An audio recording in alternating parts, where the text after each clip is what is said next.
मी मागे आपल्याला सांगितलेलं होतं की दर 15 दिवसांनी आम्ही येऊन साधारण काय आपली इथली प्रश्न आहेत ते समजून घेऊन ते कसे सोडवायचे त्याबद्दलची आज कॉर्पोरेशनला आलो होतो. कारण पहिल्या वेळेस आलो त्यावेळेस सिडकोला आलो होतो, दुसऱ्या वेळेस MIDCचं घेतलं होतं आणि आज कॉर्पोरेशनचं घेतलं होतं. त्याच्यात प्रेझेंटेशन मला आमच्या बांगर आयुक्तांनी अतिशय चांगल्या पद्धतीनं दिलं आणि वेगवेगळे मग प्रश्न होते ते पण इथं समजून घेण्याचा प्रयत्न केला. मी बांगरांना स्पष्ट असं सांगितलं की सध्या ह्या महानगरपालिकेमध्ये प्रशासक म्हणून तेच आहेत आणि आयुक्त म्हणून तेच आहेत. आम्ही अनेक महानगरपालिका चालवलेल्या आहेत आणि महानगरपालिकेमध्ये वेगवेगळ्या पक्षाच्या विचाराचे लोक असतात आणि मग तिथं ठराव करताना वैयक्तिक काही इंटरेस्ट निर्माण होतात.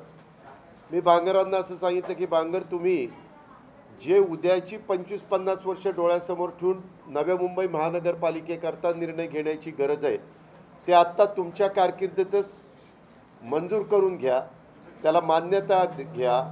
त्याच्यामध्ये काही तुम्हाला राज्य सरकारच्या नगरविकास खात्याकडनं परवानग्या पाहिजे असतील तर त्याही देण्याच्याबद्दलचे आम्ही तुम्हाला मदत करू.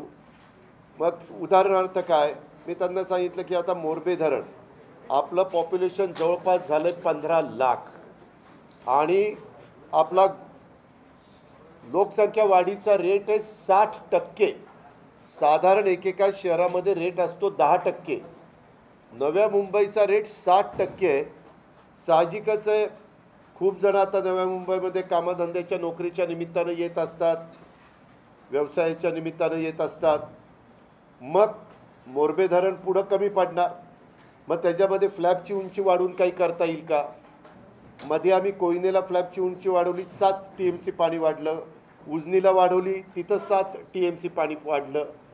तसं प्रयत्न करा, ते तपासून घेतो म्हणले.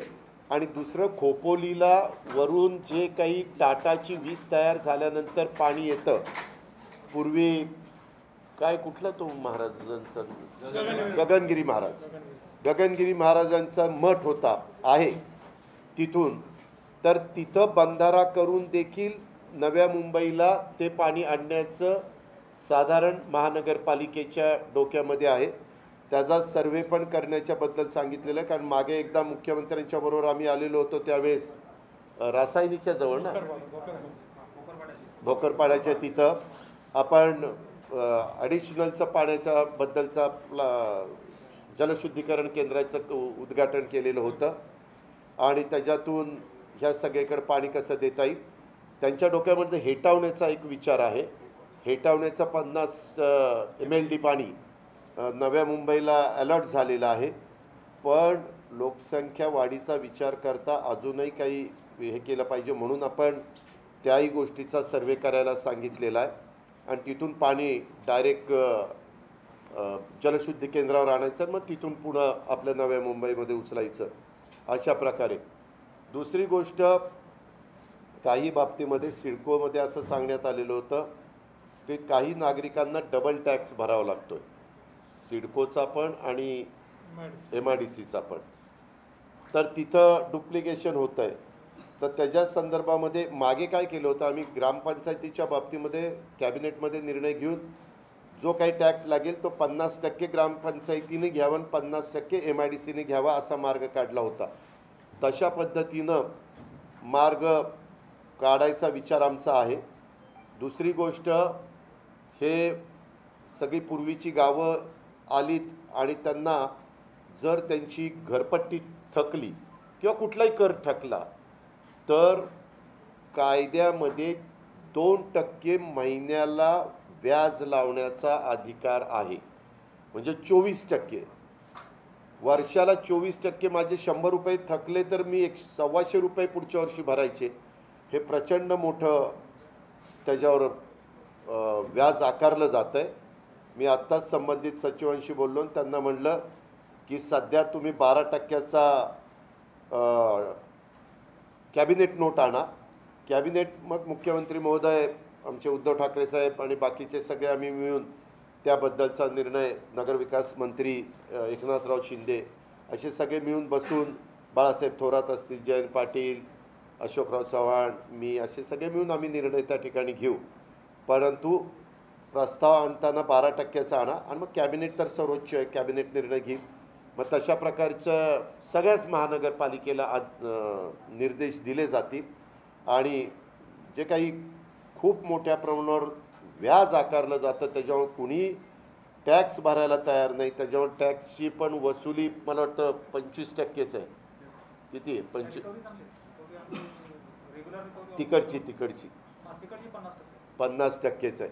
हा फटका बसतोय. म्हणून तो एक निर्णय आजच्या मिटिंगच्या निमित्तानं आम्ही घ्यायचं ठरवलेलं आहे. तसंच आरोग्य विभागाचं आपल्या इथं आता बाकीच्या आपल्या इथं मोठं हॉस्पिटल म्हणजे अपोलो एक आहे, आता काहीतरी हिरानंदानी एक आहे, प्रायव्हेटमध्ये सांगतो. आपली कॉर्पोरेशनची काही हॉस्पिटल आहेत. वाशीचं हॉस्पिटल म्हणलं तर 300 बेडचं आहे. तर इथं PGचं मेडिकल कॉलेज ते काढायचं साधारण सुचवलं आहे मी. आणि नर्सिंगचा एक कोर्स 3 वर्षाचा असतो, तो एक त्या ठिकाणी घ्यायचा, जेणेकरून आपल्याला हॉस्पिटल झाल्यानंतर हे सगळे PGचे विद्यार्थी मोठ्या प्रमाणावर ॲवेलेबल होतील आणि त्याच्यातनं गरीब वर्गाला चांगल्या प्रकारची ट्रीटमेंट देणं हे सोयीचं होईल. तर त्याही संदर्भामधलं प्रपोजल तयार करण्याच्याबद्दलच्या सूचना दिलेल्या आहेत. स्मार्ट सिटीच्याबद्दल पाठीमागच्या काळामध्ये आपल्या कॉर्पोरेशननी त्या स्मार्ट सिटीमध्येच म्हणजे भाग घेतला नाही. त्याच्यामुळं खरं तर आपल्याला काही कोटीचा फटका बसला. त्याच्यात जर भाग घेतला असता तर केंद्राचे बऱ्यापैकी निधी जो आता पुणे महानगरपालिकेला मिळतो, पिंपरी चिंचवड महानगरपालिकेला मिळतो, ते आपल्याही महानगरपालिकेला मिळाला असता.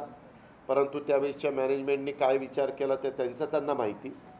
पण जरी आपली महानगरपालिका आर्थिक बाबतीमध्ये बरी असली तरी जेवढा काही केंद्राचा राज्याच्या वेगवेगळ्या योजनांचा निधी आणता येईल तो निधी आणायचा प्रयत्न हा करायचा असतो. तर आता परत अशा प्रकारची संधी. आणि तिथं काय झालं, पुण्यामध्ये आमचे कुणाल कुमार म्हणून आयुक्त होते, तेच आता सेंट्रलला स्मार्ट सिटीच्या कामावर त्यांची देखरेख असते.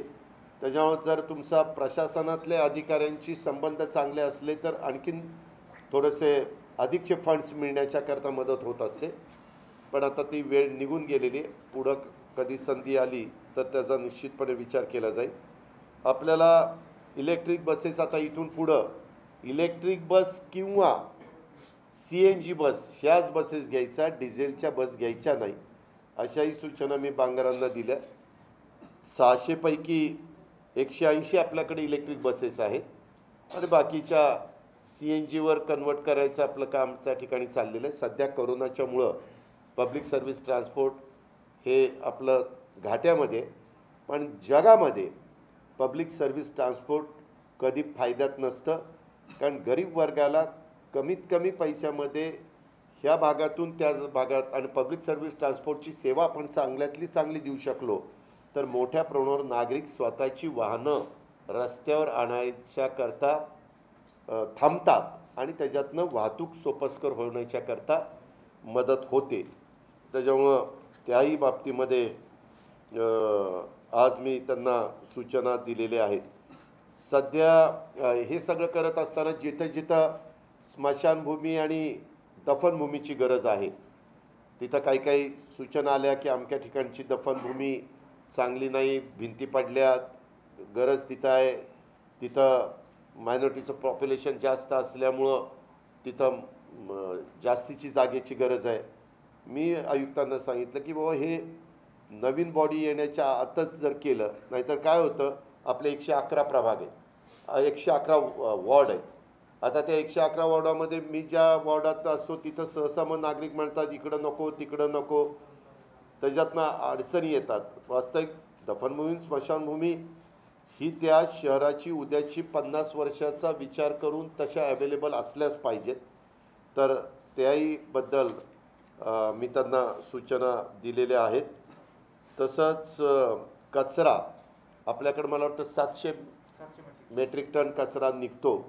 त्याच्यामध्ये ओला कचरा, सुका कचरा अशा पद्धतीने त्यांचा करण्याचा प्रयत्न आहे, परंतु सगळीकडे तशा प्रकारचा प्रतिसाद मिळत नाही. पण हॉटेलचा जो काही कचरा ओला विशेषतः निघतो, ज्याला आपण वेस्टेज म्हणतो, तर त्याच्यातून चांगल्या प्रकारे गॅस तयार होतो.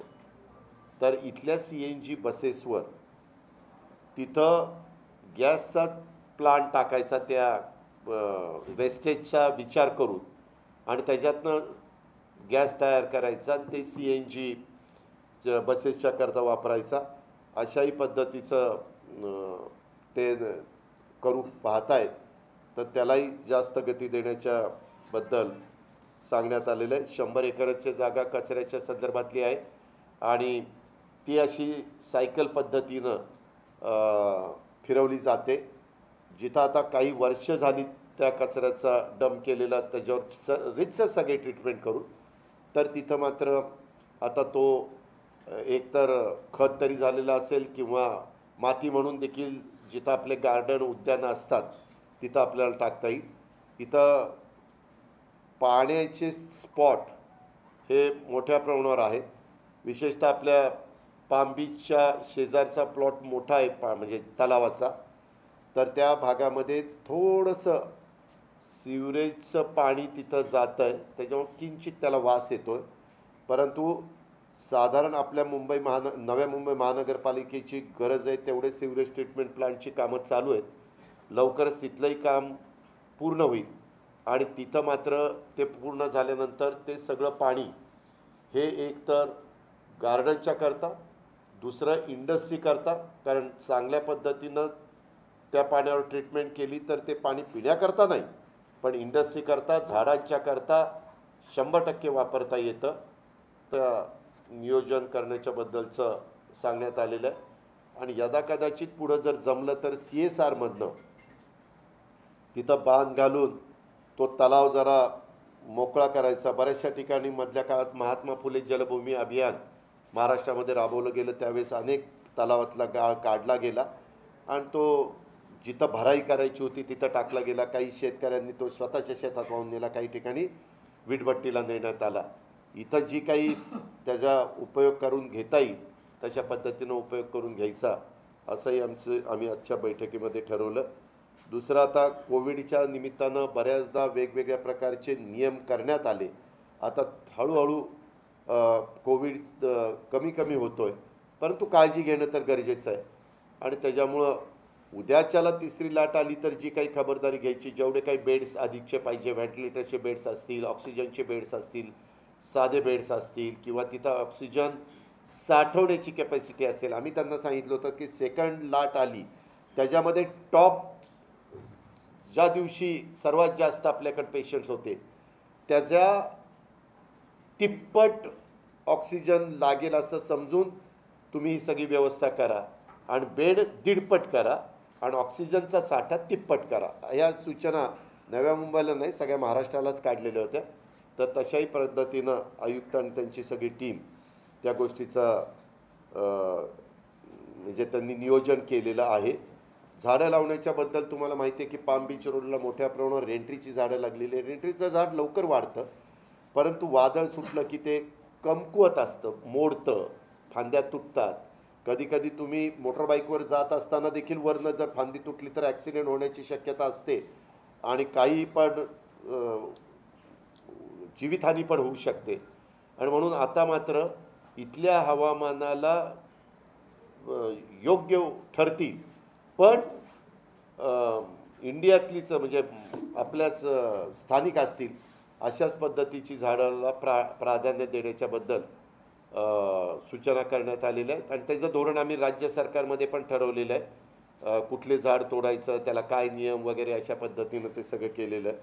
आत्ता पण त्यांनी 1 लाख वर काहीतरी 1000 झाडं लावलीत आणि त्याची वाढ पण चांगली झाली असं बांगरांनी मला सांगितलं. तर त्याही संदर्भामध्ये म्हणजे ग्लोबल वॉर्मिंगचं संकट असताना उद्याच्याला नवी मुंबई सगळ्या चहूबाजूनी वाढत असताना त्याच्यामध्ये पुढं कुठं ग्रीनरी कमी होऊ नये हा त्याच्या पाठीमागचा दृष्टिकोन आहे.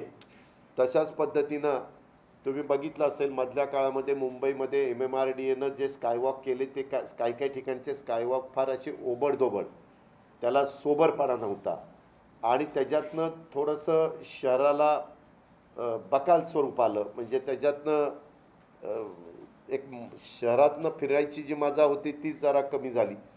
तर एक तर जास्तीत जास्त स्कायवॉक टाळायचा, पण जिथं गरजच असेल, उदाहरणार्थ जुईनगर स्टेशनच्या तिथून जात असताना स्कायवॉक करावा लागतो असं बऱ्याच सहकारी मित्रांचं मत आलं आणि त्याच्यातून आपण त्याचाही सर्वे करण्याच्या करता सांगितलेलं आहे आणि तशा पद्धतीनं पुढं जायचं ठरवलेलं आहे. तशाच पद्धतीनं इतर बाबतीमध्ये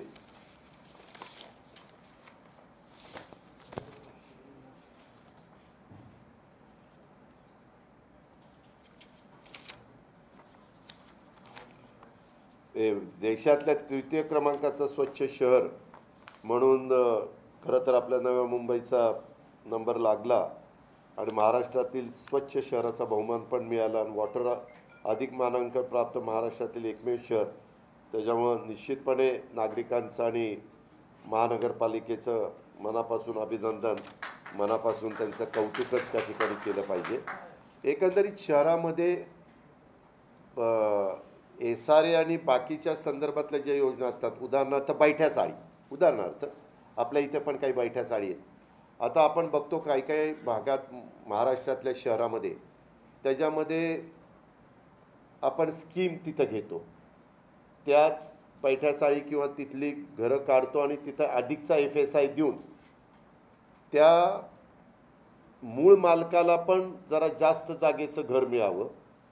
त्याला ते घर मिळत असताना जो बांधकाम व्यावसायिक आहे त्याला पण त्याचं बांधकाम मोफत देऊन राहिलेलं बांधकाम विकून त्याचा सगळा खर्च निघून काही प्रमाणामध्ये त्याला प्रॉफिट राहावा, अशा प्रकारे मी त्यांना हे करायला सांगितलेलं आहे, म्हणजे लक्ष घालायला सांगितलेलं आहे. पण त्याच्यामध्ये काही माझ्या सहकारी मित्रांनी सांगितलं की दादा प्लॉट फार छोटे आहेत, तर त्याच्यातनं काय मार्ग काढायचा हे जरा तपासून घ्या, अशा सूचना मी दिलेल्या आहेत. तर ते म्हणले की आम्ही तपासून घेतो आणि जे काही व्यवहाराही दृष्टिकोनातनं प्रपोजल पुढे येईल त्या प्रकारे ते करायचं असं आम्ही आजच्या बैठकीच्या निमित्तानं ठरवलेलं आहे. तसंच कोविडच्या बद्दलची तर तयारी व्यवस्थितपणे केलेली आहे, कुठली काही अडचण येईल असं वाटत नाही. RT-PCR आणि ह्या सगळ्याच्या बाबतीमध्ये चाचण्या अतिशय चांगल्या चाललेल्या आहेत. चाचण्याची कॅपॅसिटी पण वाढवलेली आहे. त्याच्यामध्ये अँटीजेन चाचण्या साधारण 60% आहेत आणि RT-PCRच्या चाचण्या साधारण 40% होत आहेत आणि साधारण तो रेशो अतिशय योग्य पद्धतीचा आहे. लसीकरण पण आता पहिला डोस जवळपास 99% गेलेला आहे, पण तो आता 100च्याही पुढे जाईल, कारण फ्लोटिंग पॉप्युलेशन येतं. आपण असं म्हणू शकत नाही आता तुम्ही बाहेर गावचे आहेत आणि इथं पहिला डोस आम्ही तुम्हाला देणार नाही. त्याच्याही संदर्भामध्ये आता काही दिवसात घरोघरी जाऊन वॅक्सिन करण्याचा आपला प्रयत्न आहे. दुसरं म्हणजे त्यांना एक सांगितलेलं आहे की काही काही बाबतीमध्ये फळ विक्रेते, भाजी विक्रेते अशा प्रकारचे कुठंही फुटपाथवर तिथं टाकतात आणि तिथंच बसतात. त्याच्याऐवजी मोबाईल व्हॅन, त्यामध्ये जे व्हॅनमध्येच भाजी विक्रीचं वगैरे आता स्टॉल निघायला लागलेले आहेत, तशा पद्धतीनं परवानगी द्यायची. पीक आवरमध्ये नाही. पीक आवर नसताना त्यांनी एखाद्या ठिकाणी थांबल्यानंतर जास्तीत जास्त अर्धा तास तिथं त्यांनी थांबलं पाहिजे. कुठल्याही प्रकारे वाहतुकीवर परिणाम करायचा नाही. ट्रायल बेसवर असे काही ना परवानगी देण्याच्या बद्दलचा आपण प्रयत्न करतोय. ते जर चांगलं सक्सेस झालं तर लोक तेवढे मोठ्या प्रमाणावर कॉलनीमध्ये राहणारी सगळेच भाजी मंडईत यायच्याऐवजी त्यांना तिथल्या तिथं किफायतशीर दरामध्ये स्वच्छ भाजी आणि फळं मिळाली तर निश्चितपणे ट्रॅफिक पण रस्त्यावर कमी उपलब्ध त्या ठिकाणी राहील. त्याही संदर्भामध्ये मुंबईमध्ये बघा, ॲडव्हर्टाइजमेंटच्या करता काही काही ठिकाणी पिकावर नसताना गाड्या उभ्या राहिलेल्या तुम्ही बघितल्या असतील, हाजी अली किंवा मरीन ड्राईव्हच्या भागामध्ये. ते फक्त भाजीपाला आणि फळ विक्रेत्याच्या करता. तशाच पद्धतीनं काही कल्याणकारी योजना आणि दिव्यांग व्यक्तींच्या करता पण काही जे काही राज्य सरकारने निर्णय घेतलेले आहेत त्याच्यातनं काही त्या आपल्या सहकाऱ्यांना कसं मदत करता येईल अशाही प्रकारचा आम्ही आजच्या बैठकीमध्ये विचार केलेला आहे. शैक्षणिक सुविधेच्या बाबतीमध्ये 2 CBSE बोर्ड शाळा अतिशय चांगला प्रतिसाद मिळाला आहे. उलट आता नागरिकांची आणि लोकप्रतिनिधींची पालकांची म्हणजे मागणी आहे की अजून ते वाढवा. तोही वाढवण्याच्याबद्दल, कारण आपलं 2000 कोटीचं साधारण बजेट आहे, 2000 कोटीच आपल्याकडे फिक्स डिपॉझिटला आहे आणि त्या पद्धतीनं करायला त्यांना सांगितलेलं आहे. तसंच जेवढी काही रस्त्याच्याबद्दल काय झालं, आता काही रस्ते आपली महानगरपालिका करते, काही रस्ते MIDC करते.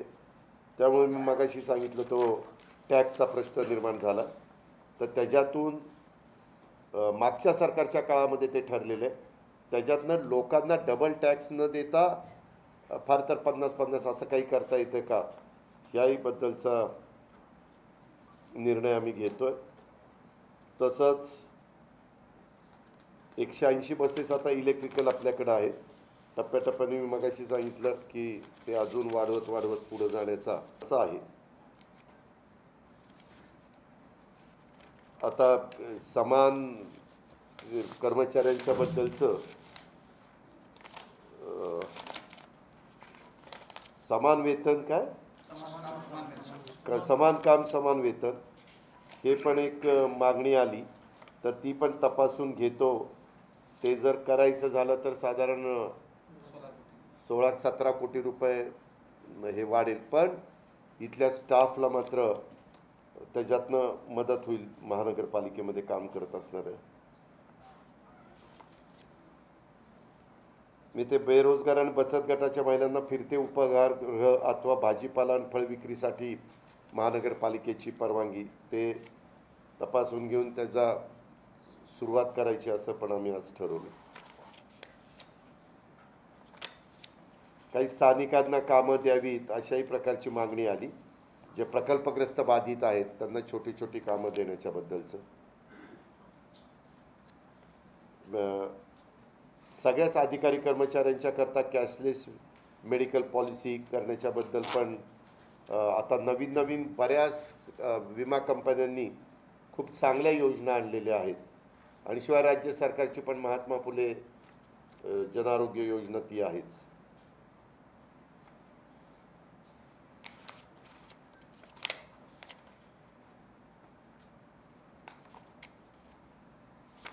या साधारण आमच्या चर्चा झाली. बाकीच्या तुम्हाला काही विचारायचं असेल तर विचार. दादा, आपण सांगितलं की CNG म्हणजे ओला कचरा एकत्रित करून त्या ठिकाणी CNG स्टेशन उभा करावं जेणेकरून त्यावर NMT किंवा इतर बसेससाठी उपलब्ध होईल. पण अशा प्रकारचा प्रकल्प राज्यात कुठं कार्यान्वित झालेला आहे का? ह्याच्यामध्ये जो हॉटेलचा रेस्टॉरंटचा जो ओला वेस्टेज आहे, फूड वेस्टेज, फूड वेस्टेज त्याच्यात अतिशय चांगल्या पद्धतीनं होत आहे. अशा प्रकारचा रिझल्ट्स मिळालेले आहेत. म्हणजे त्याच्यातनं जास्त तुमच्या नेहमीच्या ओल्या कचऱ्यातनं नाही, फूड वेस्टेजला त्याच्यातनं 100% मिळतो. पुण्यामध्ये ते झालं आहे. मधल्या काळामध्ये बारामतीमध्ये पण ते करण्यात आलं, परंतु आम्ही त्याच्यावर बसेस न चालवता इंजन चालवतो. इंजनमधनं वीज म्हणजे जनरेटर चालवतो आणि जनरेटरमध्ये ठराविक भागामध्ये वीज तिथं मिळते. मीच स्वतः ते उद्घाटन केलेलं आहे. त्याच्यामुळं पण एक आहे, आपला ओला कचरा घरातला आणि सुका कचऱ्यापेक्षा सगळ्यात जास्त फूड वेस्टेजमधनं गॅस जास्त मिळतो. त्यासाठी किती टन फूड वेस्टेज? नाही, त्याची आता कॅपॅसिटी बघून आपल्याकडे असणारी रेस्टॉरंट, आता आपण काय करतोय लवकरच रेस्टॉरंटला पण पूर्ववत प्रमाणे परवानगी देतो. आम्ही आत्ताच संबंधित अधिकाऱ्यांशी बोललो आहे. ते म्हणले प्रस्ताव आम्ही तयार करतो आणि CM साहेबांची तुमची सही घेतो, तर ते तयार होईल. कारण आपण 22 तारखेपासून हे काय तुमचे नाट्यगृह थिएटर ह्याला परवानगी देतोय. त्याच्यामुळं ह्याही आता घटकाला परवानगी दिली गेली पाहिजे. कारण 10ला रेस्टॉरंटमधनं जावा असं म्हणणं पण बरोबर त्या ठिकाणी नाहीये. पारदर्शक कारभारासाठी आपण ओळखले जाता, एकाने विचारा प्लीज, कुणीतरी एकाने विचारा. पारदर्शक कारभारासाठी आपण ओळखले जाता, गेल्या 3 मीटिंग आपल्या झाल्या, आपण राज्याचे उपमुख्यमंत्री आहात, परंतु या 3 मीटिंग मध्ये असं दिसतंय की आपण राष्ट्रवादीच्या कार्यकर्त्यांचे उपमुख्यमंत्री आहात म्हणून. बंद दाराआड ह्या कशा काय मीटिंग होतात? जर जनतेचे प्रश्न उपमुख्यमंत्री सोडवायला येत आहेत, तर जनतेकडून या प्रश्नांची विचारणा का केली जात नाही? जनतेला या समोर आणलं का जात नाही? कारण गेल्या 3 मीटिंग मध्ये तेच कार्यकर्ते आपला काहीतरी गैरसमज दिसतोय. आता मी ज्यावेळेस इथे येतो, माझे 3 ते 4 माझ्या DCM ऑफिसची लोक इथं असतात. मी आल्यानंतर जेवढी लोक मला तिथं भेटलेले असतात, आत्ता अनेक संघटनांचे मला इथे निवेदन दिली, ती सगळी निवेदन मी घेतो. त्याच्यामध्ये जे कोणी असतात, आता इथं काही जण स्टेजवर येऊन बसले, उद्याच्याला मी त्यांना भाऊ तुम्ही स्टेजवर बसू नका असं म्हणू शकत नाही. ऐका, त्या संदर्भात मी इथे येतो. ते नव्या मुंबईतल्या बहुतेकांना माहिती असतं. अनेक जण मी मगाशी प्रशांत पाटलांच्या ऑफिसला आलो होतो, तिथं काहींनी निवेदन दिली ज्यांचा पक्षाशी संबंध नाही, नागरिक या नात्याने. काही तिथली असोसिएशन्स असतात, त्यांनी निवेदन त्या ठिकाणी दिली. आत्ता ते दिव्यांगांची एक इथली संघटना आहे, त्यांनी त्या ठिकाणी निवेदन दिलं. त्याच्यामध्ये जिथं गावं आहेत त्या गावातले काही प्रश्न आहेत, तिकडची लोक आली. मी आज तुमच्या मार्फत मीडियाच्या प्रिंट आणि इलेक्ट्रॉनिक मी पुन्हा सगळ्यांना सांगतो की दर 15 दिवसांनी मी येणार आहे. संध्याकाळी येतो, कारण मला मुंबईमध्ये पण कामं असतात, ती साधारण मी दुपारपर्यंत उरकतो आणि इकडे येतो. ज्याला कुणाला सार्वजनिक कामाच्या संदर्भातली निवेदन द्यायची असतील त्या पद्धतीनं त्यांनी निवेदन द्यावी. मी पुण्यामध्ये पण बसतो, पुण्यामध्ये पण मला अनेक जण निवेदन तिथं देत असतात. आता काही जण आजूबाजूला काही आमदार बसतात, काही इतर सहकारी बसतात. बसले म्हणून काही बिघडत नाही. लोकांचे प्रश्न मी असं म्हणतो का तू राष्ट्रवादीनं निवेदन नाही दिलं मी तुझं काम करणार नाही. तो आपल्या नव्या मुंबईतला नागरिक असावा आणि त्याचे युनियन ते ठिकाणचे प्रश्न असावेत, ते मी सोडवायला तयार आहे. आपल्या कार्यकर्त्यांची जे आपल्याकडे प्रश्नावली जाते किंवा इतर ज्या समस्या मांडल्या जातात त्याची जंत्री पाहिली तर त्या कार्यकर्त्यांचेच विषय असतात बहुतांश, आणि ते सारासार संपूर्ण विषय दिसून येत नाहीत. जर राष्ट्रवादीच्या पदाधिकाऱ्यांना जर संपूर्ण नवी शहराचे जर ते आपल्या प्रभागाचे विषय घेऊन राज्याचे उपमुख्यमंत्र्यांकडे सातत्याने त्यांना त्यांच्या वेळ खर्ची करत असतील तर या शहराचा विकास कसा होणार? आपलं काहीतरी गैरसमज झालाय. आपण काहीतरी कुठल्या तरी वेगळ्या हेतूने प्रश्न विचारताय. मी आपल्यालाच 1 मिनिट, तुमचा प्रश्न झाला तर मला उत्तर देऊ द्या. मी इथं आल्यावर आत्ता जे तुम्हाला सगळ्यांना सांगितलं, मी जे अभिजित बांगरांशी बोललो किंवा जे मीटिंगमध्ये घेतलं, त्याच्यातला कुठला राष्ट्रवादीचा पक्षाशी संबंध आला? पाण्याचा संबंध आला, रस्त्याचा संबंध आला, त्याच्या संदर्भातले जे गोष्टी मी मगापासून तुम्हाला बसेसचं सांगितलं, ओला कचरा सुका कचऱ्याचं सांगितलं, अहो ह्याचा फायदा डायरेक्ट इनडायरेक्ट सगळ्या नागरिकांना होणार आहे. पिण्याच्या पाण्याच्या बद्दल तिकडनं पाणी आणायला सांगितलं, त्याच्याबद्दलचा फायदा सगळ्या आपल्या महानगरपालिकेला होणार आहे. त्याबद्दल आमचं मत नाही, आपलं नवी स्वागत नेहमीच राहणार आहे, परंतु नवी शहराचे सारासारचे प्रश्न आहेत. इथल्या गरजेपोटी घरांचा प्रश्न आहे, इथल्या पार्किंग, या शहराचा पार्किंगचा सर्वात मोठा प्रश्न आहे. बरं ऐका, थांब. ह्याच्याबद्दल बांगर तुम्हाला मी काय सांगितलं, माझं जितेंद्र आव्हाडांचं बोलणं झालेलं आहे. आपल्याला जर SRAच्या संदर्भामध्ये, इकॉनॉमी विकर सेक्शनच्या लोकांच्या संदर्भात, बैठ्या चाळींच्या संदर्भामध्ये काही चांगल्या पद्धतीची प्रपोजल असेल तर गृहनिर्माण संस्थेच्याकडनं मी तुम्हाला परवानगी देतो. सांगितलं की नाही? हे काय कुठला पक्ष डोळ्यासमोर ठेवून सांगितलं. आणि दुसरा त्यांनी एक प्रश्न आत्ता काय विचारला होता, पार्किंगच्या बद्दल त्यांना विचारा. 1 तासापूर्वी अजित पवारांनी त्यांना सांगितलं की पार्किंगच्या बद्दल 1 BHKचा असेल तर तिथं 1 पार्किंग ठेवा, 2 BHKचा असेल तर तिथं 2 पार्किंग ठेवा, 3 BHKचा असेल तर 3 पार्किंग ठेवा. आत्ता कदाचित रूम वाईज ते पार्किंग तुम्हाला जास्त वाचेल. BHK म्हणतो मी, BHK 1 BHK. त्याचं कारण असं आहे की इलेक्ट्रिक कार आता मार्केटमध्ये यायला लागल्या, 2 व्हीलर यायला लागल्यात, 3 व्हीलर यायला लागल्यात, 4 व्हीलर यायला लागल्यात. त्याला प्रचंड मोठ्या प्रमाणावर आपण सबसिडी देतोय. केंद्र सरकार, राज्य सरकार, त्यांच्या बसेसला 50% सबसिडी आम्ही दिलेली. किमतीच्या 50% केंद्र सरकार आणि राज्य सरकारने सबसिडी दिली. का? तर पोल्युशन माझ्या नव्या मुंबईतलं कमी व्हावं, तर प्रदूषण कमी झालं तर आपोआप नागरिकांचं एकंदरीत आरोग्याला फायदा त्याचा होणार आहे. ह्या सगळ्या हे काही कुठला पक्ष डोळ्यासमोर ठेवून करत नाही. मी माझे आणि मी कुठंही गेलो, उद्या औरंगाबादला, मध्ये आता औरंगाबादला गेलो होतो, औरंगाबादला मिटिंग घेत असताना तिथं ते सगळे माझे सहकारी अधिकारी बसलेले होते, मी मिटिंग घेतली.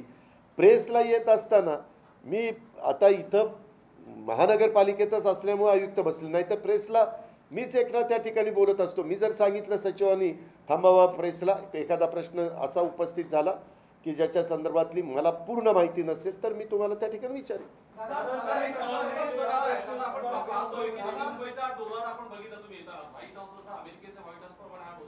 कुठला ही आत्ताची परंतु वास्तवच असं पाहिलं गेलं की 2-3 वर्षापूर्वी जर परिस्थिती पाहिली तर ह्या महापालिकेने 1500 कोटीचं स्पिल ओव्हरचं काम सुरू होतं. ज्या महापालिकेकडे पगार द्यायची परिस्थिती होती, 1 कोटी रुपये देखील बँकेकडे नसायचे. काही काळानंतर आताच्या आयुक्तांपर्यंत आता हे 2000 कोटीपर्यंत ठेव झालेली आहे. परंतु ही उधळपट्टीची पूर्वी सुरू होती, तशीच उधळपट्टी आता पुन्हा नव्याने सुरू झालेली आहे, कारण 2000 कोटी रुपयाची ठेव आहे. नगरसेवक असतील, पण सगळ्याच पक्षाचे नगरसेवक, त्याच्यात आपल्या पक्षाचे देखील नगरसेवक आहेत, विनाकारण कामं काढली जात आहेत. येणार निवडणूक डोळ्यासमोर उद्यानं, चांगली उद्यानाची सुस्थितीमध्ये उद्यानं पुन्हा नव्याने कामं सुरू केली, फुटपाथ असतील, रस्ते असतील, ही जी उधळपट्टी नव्या मुंबई महापालिकेची पुन्हा नव्याने सुरू झालेली आहे, निवडणूक डोळ्यासमोर ठेवता, त्याबाबत तुमची भूमिका काय? नाही आता तर इथं प्रशासकाचा एकट्याचाच कारभार आहे ना. सर माझा प्रश्न तोच मुद्दा आहे की जर ही कामं केली गेली नाही तर इथल्या अधिकाऱ्यांना वेटीस धरलं जातं, इथल्या आयुक्तांवरती दबाव टाकलं जातं. मग तुम्ही असाल किंवा आणखीन पुढे असतील, ह्या सगळ्या नेत्यांचा दबाव टाकून आयुक्तांवरती प्रेशर करून ही कामं केली जात आहेत. त्या उधळपट्टी जर नाही झाली तर हा डोलारा पुन्हा कधीतरी कोसळण्याच्या स्थितीमध्ये आहे. मी जे अभिजित बांगरांना ओळखतो, माझ्या माहितीप्रमाणे ते कुणाच्या दबावाला अजिबात घाबरणार नाही. असा दबाव कुणी आणण्याचं काही कारण नाही. आम्ही जर कुणी आणत असेल तर ते कुठल्याही पक्षाचा असू द्यात, सत्ताधारी पक्षाचा असू द्यात, विरोधी पक्षाचा असू द्यात, म्हणजे ह्याला सरकारमध्ये त्याचा उद्धव ठाकरे साहेबांच्या बरोबर पण मी 2.5 वर्ष काम करतोय. त्यांचंही म्हणणं असंच असतं की त्या नागरिकांच्या हिताच्याच गोष्टी केल्या पाहिजे, कारण नसताना वायफळ खर्च किंवा उधळपट्टी होता कामा नये. मी पण त्याच मताचा आहे. त्यामुळं तसं होणार नाही. मी त्यांना इथं आल्यानंतर, आता आज काही थोडंशी तब्येत खराब होती म्हणून डॉक्टर मुखर्जी येऊ शकले नाही, परंतु त्यांनी मला शिंदेंना पाठवलेलं होतं, तर किंवा CP असतील किंवा बाकीचे, ते माझं स्वतःचं म्हणणं आहे की आर्थिक शिस्त तिथं लागली पाहिजे. आर्थिक शिस्त लागतच उत्पन्न कसं वाढवता येईल, तिथं डेव्हलपमेंट कशी करता येईल, ह्या सगळ्या गोष्टी करायच्या असतात. त्याच्यामुळे तुम्ही आता मला डायरेक्ट प्रश्नच विचारला, मी आता जाताना बांगरांना सरळ सांगेल की कुणाच्याही दबावाला घाबरू नका. तुम्हाला कुणी अशा पद्धतीनं तुम्हाला मोकळीक आहे, राजकीय हस्तक्षेप तिथं नसेल. एखादी विचारा रे. डेव्हलपमेंट करायचं म्हटलं तर हा पैसा लागतो, आणि जर तो पैसा नसेल जर उपस्थित तर महापालिका कशामध्ये डेव्हलपमेंट करा. आपण सांगितलं पार्किंग आहे, सगळ्या गोष्टी असतील. गेले 25 वर्ष स्थापनेपासून नवी मुंबई महानगरपालिकेमध्ये ना पाणी बिल ना प्रॉपर्टी टॅक्स हे वाढलेलं नाहीये. जरी बजेट 4000 कोटीचं असेल तरी त्याचे वास्तविक बजेट हा 2000 कोटी ते 2200 कोटीपर्यंत आहे. जर महानगरपालिकेचं उत्पन्नच वाढलं नाही, जर त्याचं बजेटच वाढलं नाही, तर ह्या शहराचं, ज्याची लोकसंख्या आपणच आता धक्कादायक सांगितलं की 60% त्याची वाढ होते, तर हे आर्थिक गणित कसं जुळवलं जाईल? जर भले व्याजामध्ये तुम्ही कमी करा, पण शहराच्या विकासासाठी टॅक्स वाढणं हे तरी गरजेचं आहे की नाही? राज्य सरकारने काय वाटतं? 20-25 वर्षात टॅक्स किंवा पाणीपट्टी वाढलेली नाही शहरात. जगामध्ये कुठलीही शहर असू द्यात, कुठलाही देश असू द्यात, तुम्हाला जर विकास त्या ठिकाणी करायचा असेल तर त्या प्रमाणामध्ये टॅक्स हा घेतला गेला पाहिजे.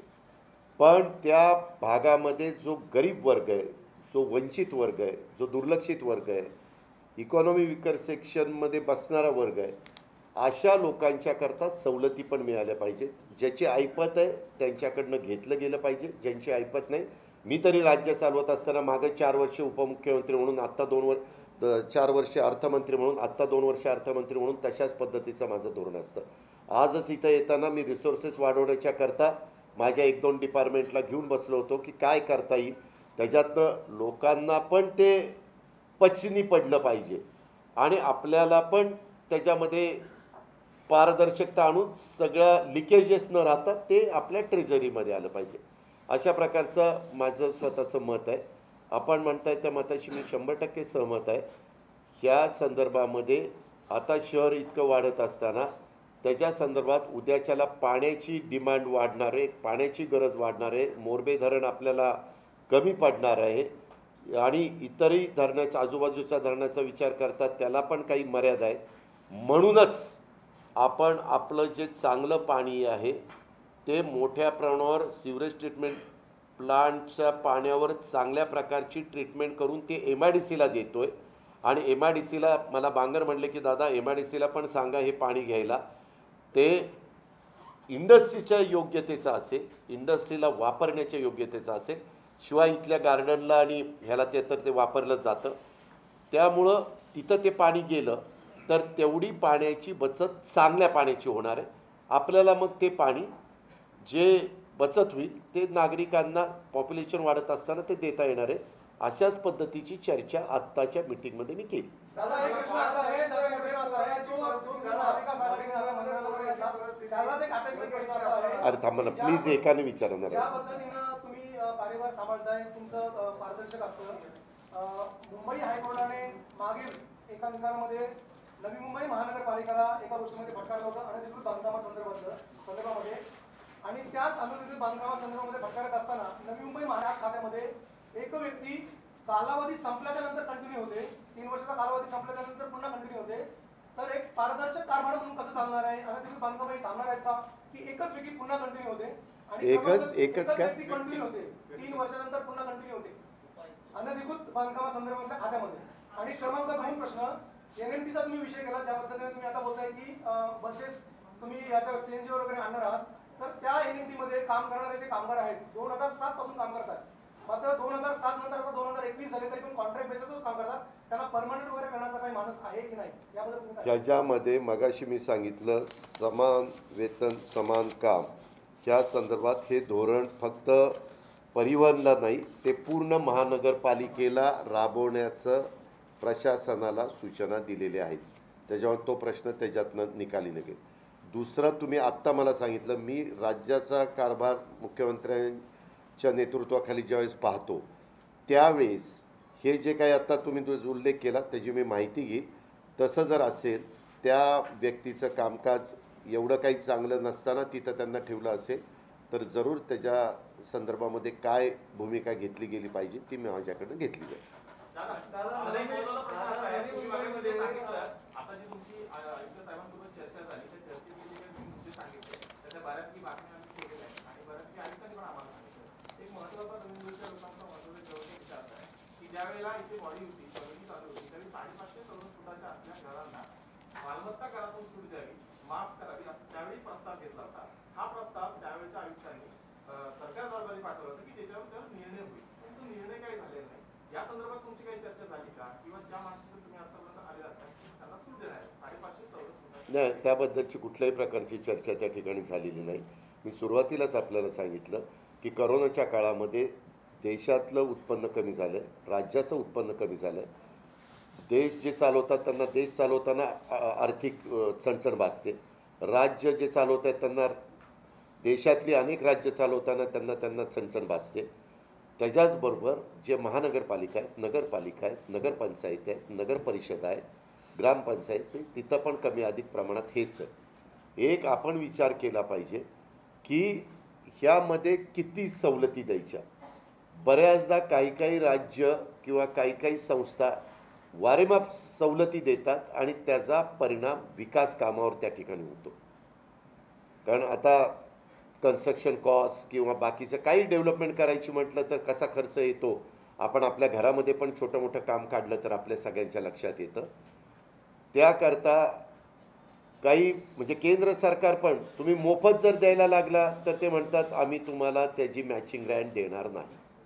तुम्ही काही प्रमाणामध्ये शिस्त लावा.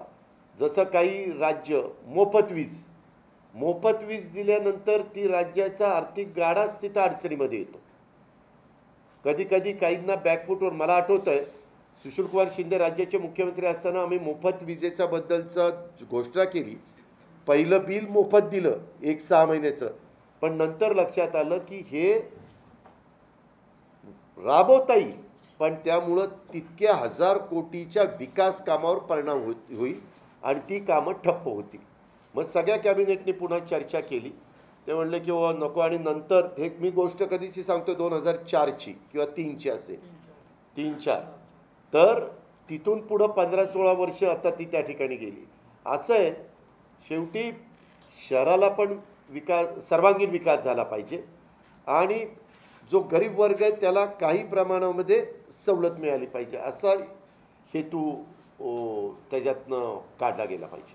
आगामी महापालिका निवडणुकीत राष्ट्रवादी कुठल्या मुद्द्यावर लढणार आहे? नवी महापालिका ज्यावेळेस निवडणुका जाहीर होतील त्यावेळेस मी माझा जाहीरनामा त्यावेळेस सांगेन. आता मी ते निवडणुकीच्या करता येत नाही. मला एक आवड आहे विकासाची. मी काही शहरं चांगल्या पद्धतीनं, पिंपरी चिंचवडची तुम्ही मागे माहिती घेतलेली की पहिलं शहर कसं होतं नंतर कसं केलं. पुणे शहर माझ्याकडे 10 वर्ष म्हणजे मी त्याच्यामध्ये काम बघायचो. आत्ता जरी महानगरपालिका भाजपच्या ताब्यात असली तर पालकमंत्री म्हणून मी तिथं काम करत असताना कुठलाही राजकीय वाद येऊ देत नाही. तुम्ही तुमच्या पत्रकार मित्रांना जरी तिथं फोन करून विचारलं की याची कामाची पद्धत कशी तर ते पण सांगतील. त्याच्यामुळे आपल्याला सध्या तो विषय नाही. सध्या आपल्या सिडकोच्या, MIDCच्या, महानगरपालिकेच्या ह्या ज्या काही अडीअडचणी आहेत त्या सोडून त्याला कशी गती देता येईल हा माझा प्रथम प्रयत्न आहे.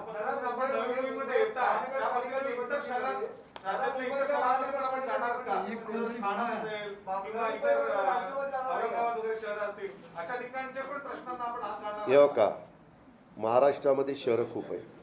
हे शहर कसं आहे, माझा जो जायचा रस्ता पुण्याचा आहे, मी दर आठवड्याला पुण्याला जातो, माझा दर शुक्रवारी पुण्याला असतो. त्याच्यामुळं मी फक्त एक केलेलं आहे, जे संध्याकाळी 7ला निघायचो त्याच्याऐवजी मला काही सहकारी मित्रांनी पण सांगितलं, मी पण इथनं प्रत्येक आठवड्याला जाये करताना विचार करायचो की बाबा आता सुदैवाने अभिजित बांगर इथं आहे, आम्हीच त्यांना इथं दिलेलं आहे, एक चांगला अधिकारी आहे. काम करताना आम्हाला गेल्या कित्येक वर्षाच्या अनुभवाचा काही सूचना करून तो अधिक त्यांचा असं फायदा जर झाला तर त्याच्यातनं एक समाधान मिळतं. त्याकरता मी इथं थांबलो. आता बाकीच्या ठिकाणी जायचं तर खास दुसऱ्या दौऱ्याच्या निमित्तानं त्या शहरात गेलो तर मी आढावा घेतो. साताऱ्यामध्ये गेलो तर साताऱ्याचा आढावा घेतो. परवा औरंगाबादला मला वाटतं शनिवारी सकाळी सिंधुदुर्गला मुख्यमंत्र्यांच्यावर गेलो, दुपारी CM साहेब मुंबईला गेले, मी तिथून औरंगाबादला गेलो, औरंगाबादचा घेतला. इथं जायच्या रोडवर आहे, जाता जाता कुठं वळायचं नाही, नुसतं थांबायचं 2 तास किंवा 3 तास. तुम्हाला मी दाखवतो प्रत्येक यादी, त्याच्यामध्ये कुणी कुठल्या ह्यांनी निवेदन दिलेलं होतं, काय दिलेलं होतं, त्याच्या संदर्भामध्ये काय झालं ह्यांना विचारा. प्रत्येकाची सिडकोची पण मी यादी तुम्हाला दाखवू शकतो. आज पहिल्यांदा, कारण मागच्या वेळेस बांगर नव्हते, गेल्या 15 दिवसापूर्वी काहीतरी आजारी होते का काहीतरी होते, तर आताची ह्यांना दिल्यानंतर मी पुढच्या वेळेस दाखवतो वाटल्यास. हे आता मी माझ्या पद्धतीने करतो, पण काही जण माझा ऑडिट काढायला बसले असले तर माझी द्यायची तयारी. तुम्ही ना म्हणजे एखादा माणूस आपलेपणाने आवडीनं येतो, ते तुमचे काही काहींचे प्रश्न विचारून तो म्हणत जाऊ दे मरू दे, कशाला तिथं थांबायचं, जाऊ दे डायरेक्ट. हां गेले माझ्याकडे नव्हते आले साहेब, माझ्याकडे नव्हते आले, आमच्या नातेवाईकांकडे आलेले होते. मी पहिल्यांदाच सांगितलं माझ्याकडे आलेलेच नव्हते, आणि नातेवाईकांकडे आलेले काल का परवा असं गेले. नाही, काल का परवा गेले याचा अर्थ आता पुढच्या गोष्टी नंतर सुरू होतात. अजून तुम्ही तुमच्यावर ITची धाड पडली नाही त्याच्यावर तुम्हाला बारकाईनं माहिती नसेल, परंतु त्याच्यामध्ये नंतर त्यांचे ते काही अभ्यास करतील, काही त्यांना जे काही पाठवायचं ते पाठवतील, त्यांचं म्हणणं मागतील, त्या कंपन्यांच्या बद्दलचं माहिती, ती थोडीशी लेंदी प्रोसिजर आहे, त्या पद्धतीनं ते चालतं. थांबाराव आयला तुम्ही फार बाबा, मी कुणाचं तरी एकाचं उत्तर देईल नाही तर मी आपला निघून जातो.